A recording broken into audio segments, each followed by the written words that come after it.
à tous, bienvenue dans ces Canteloups. C'était encore une journée marquée par la colère des agriculteurs. Arnaud Montebourg, bonsoir. Salut la Manarino. Idéalement, si on n'avait pas voulu en arriver à ce bordel, il aurait fallu élire un président qui prône le Made in France, et pas les importations d'Espagne, du Brésil ou je sais pas où. On vous voit venir. Idéalement même, ce gars, il aurait fallu qu'il soit agriculteur, genre il produit du miel. Mais non, ces Français ont préféré élire un banquier. Tu remarqueras, ça marche. Il y a zéro blocage par les banquiers en France. Vous parliez du miel. Cette semaine, les agriculteurs ont arrêté un convoi qui transportait du miel ukrainien à 2 € le kilo, alors qu'il est 3 fois plus cher en France. Oh, les bâtards ukrainiens! Attends que Trump redevienne président et qu'il laisse Poutine gagner. Tu vas voir s'ils feront les malins, là, avec leur miel à 2 balles. Non mais vous êtes fous. Oui, c'est vrai que c'est le problème du protectionnisme. Ça peut rendre un peu zinzin. Tiens, il est le champion du protectionnisme.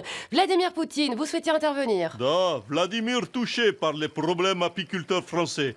Si président Macron veut bien donner à Vladimir 50 avions Rafale, moi régler le problème du miel ukrainien. Bombarder les ruches. Pas les Russes, les ruches. Son humour ne nous avait pas manqué. On passe maintenant au problème d'absentéisme à la RATP en perspective des JO. Jean Castex, bonsoir. Ce manque de conducteurs crée un problème de ponctualité sur les lignes. Lesquelles? Vous avez 20 minutes? Alors, ça coince sur la 3, la 6, la 8, la 12, la 13. Il n'y a que sur la ligne 1 où je dois féliciter les chauffeurs. Là. On est sur une régularité et une ponctualité exceptionnelle. 100% des trains, exceptionnel. Mais il n'y a pas de chauffeur, c'est entièrement automatisé. Ben voilà, c'est peut-être d'ailleurs ça la solution. Il n'y a plus de poinçonneurs, il n'y a plus de conducteurs. Idéalement, même s'il n'y avait plus d'usagers aussi, et qu'on les remplaçait par des passagers automatisés, en plus on résoudrait le problème des frotteurs. Non, très bonne idée, je la note. Et jetez-la après. Le prochain salon de l'agriculture risque d'être tendu si le conflit s'étend jusque-là. Il est le président qui est resté le moins longtemps dans les allées du salon. Tout de suite, l'avis de Nicolas Sarkozy. Regardez.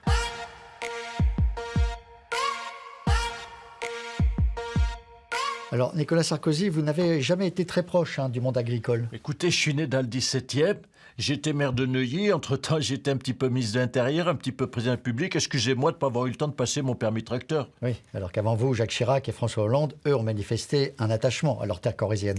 Chirac et Hollande, les deux ploucs. Surtout Hollande, franchement. Qu'est-ce qu'il faisait terroir? Puis le physique déjà, et puis le costard, souvenez-vous. La manche trop longue, la cravate de traviole. Et Chirac, avec son pantalon là qui remontait jusqu'au ventre. Franchement, excusez-moi d'avoir toujours été plus classe qu'un paysan. Ah oui, vous les aimez pas trop, quoi. Oui, d'ailleurs, on se rappelle votre intervention au Salon de l'Agriculture en février 2008. Oui, avec Claude Bougeux, là, qui me dit à moi, me touche pas, tu me salis. Alors c'est vrai que j'ai eu cette réaction, cette fulgurance avec cette phrase qui, quelque part, est restée dans le livre d'histoire. Mon I have a dream à moi, où je lui ai dit, casse-toi. Oui, on sait, oui. Oui, mais excusez-moi, mais c'est comme ça qu'il faut lui causer au monde agricole aussi. Et bizarrement, derrière, ils ont voté François Hollande. Pour revenir sur les discours de Gabriel Attal à l'Assemblée et au Sénat, Bruno Le Maire est notre invité ce soir.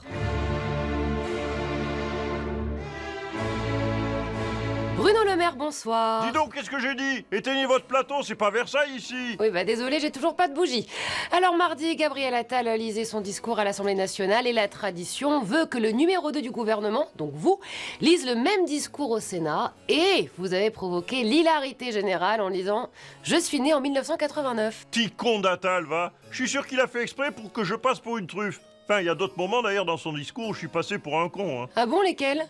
Quand j'ai dit je promets un dispositif fiscal pour que les agriculteurs puissent faire face à l'inflation, je promets un fonds d'urgence aux viticulteurs, et je promets d'augmenter les bas salaires, et je promets 2 milliards de baisse d'impôts, et je promets de créer 30 000 logements sociaux, et je crée un service civique, et je file 800 balles aux infirmières. Mais avec quel argent, bâtard? Oui, comment on va faire? Eh bien, démerde-toi, Nono, comme d'habitude.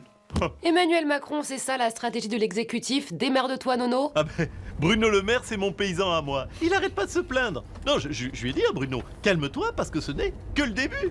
Là, il y a les taxis qui commencent à gueuler, alors on va bien leur faire un petit chèque carburant. Puis après, avec l'augmentation de l'électricité, ça sera au tour des boulangers. Les commerçants, les hôpitaux, Voilà, puis après, les profs. les flics. Voilà, et on aura fait le tour et on reviendra aux agriculteurs. C'est comme un manège en fait. Voilà le manège des emmerdeurs. Ils apprécieront. Arnaud Montebourg, un dernier mot? Non mais du miel ukrainien, non mais les Russes sont enragés. Non mais t'imagines la gueule des abeilles là-bas? Non, ne mangez pas ça, ça doit être radioactif. Il essaye tout pour être dissuasif. Bon Jean Castex, le mot de la fin. Jeune, tu veux une vie de rêve? Une vie cool? Une vie qui fait kiffer les filles? Deviens conducteur de la ligne 6. sais que c'est pas vrai, mais chut, ne dites rien, on ne sait jamais. Il en suffit d'un qui vient. Ce sera déjà plus que le mois dernier. Mais oui, jeune, deviens conducteur de métro, sinon Gabriel Attal va te supprimer ton RSA. Allez, salut à tous. Je ne veux pas travailler, je ne